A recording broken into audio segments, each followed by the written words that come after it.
Good, good. Good. It's The kind mood is it's very on. special getting to talk to you every day. Very nice. Thank you, Nora. Really, same here. Tell me, what are we talking about today? Well, there's a little bit of follow-up of yesterday's talk because after we hang up, I was I was planning to do things outside, so I was ready to leave. Um, and we had electricity for the first half of the day, so that, share of the 8 hours. So I was preparing myself, dressed up, everything, about to leave, and then it goes. Okay, The electricity went out. yeah, it went out. So, and yeah, and I forgot to mention, when you have a little health condition or an injury or something, and you're really not supposed to go down the stairs, it really becomes a story. So it's not recommended that I go down the stairs. Definitely not go up, but I had to go down. So I had to go down slowly, and I went to to what I had to do.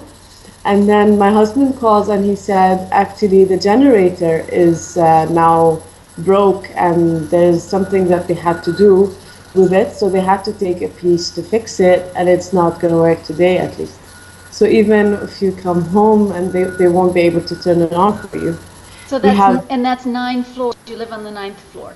yeah. So I thought, okay, that's really out of the question. So he he called my mom to see what's the situation there. It's like, oh no, we have electricity until 3, so she can come, and then she'll be stuck till 10 p.m. So the whole day, and we had lunch plans, and I don't know what. I had things to do at home. I want to be home on a Friday. It's lovely to be with my mom. I can't complain. There are many places I could stay as well, but it's like, خلاص, the day is totally changed. You can't control it. So, I mean, luckily, just half an hour after, it's like, oh, no, it's back. And you have to be back within half an hour because most likely it could go back again by the time the schedule is. So I rushed, I finished everything, and I go back, and we were so happy, like, as if I came back from trip or something. Like, yeah, alhamdulillah, salama, you're back. I'm so glad you didn't have to stay out till 10 p.m. And I thought this is, I mean, really, I mean, we laughed so much, but it's special, I would say. I don't know. It sounds very time consuming also. I mean, it's like maybe you want to do something in your life, your career, or your family, or some social justice work or something, but you're busy thinking about, I have to go somewhere because I can't get to my apartment because I live on the ninth floor and there's no electricity, and it sounds really tiring to me. Exactly. And I also forgot to mention that, laundry piles up. Laundry, Really, yeah. I mean, very basic little things that I mean, okay, fine. Yeah, you give up. You just, do whatever you can. Of course, for some it's harder than others. We're a small family. We still don't have kids, so it's less work and not so much demand on these things. But for those who have kids and they have to carry them, for going up the stairs, and it just goes and goes in so many examples. So yeah, today I'm invited to friend's place for breakfast. We usually meet every Saturday. So yeah, I told her, yeah, make sure you have the generator and you can turn it on, because I know you don't have electricity the same as my schedule. So so she said, yeah, just be there exactly at 10 sharp, because they will turn it on for 5 minutes. So now we all want to make sure that we want to be there because she lives on the eighth, I think, eighth floor. Well, I do Uh, not want to keep you. That sounds really important. But wait, but before we end this one topic, um, isn't it scary getting into an elevator to go up 9 floors if the electricity might go out? Because that's my fear. We have electricity problems here too. yeah. What if the electricity goes out and you're in the elevator? Doormen and people in the buildings, they're used to that, so they are quite alert, and they have become experienced in solving such problems, even if they don't know technically, how to really do it, but they manage to get you out.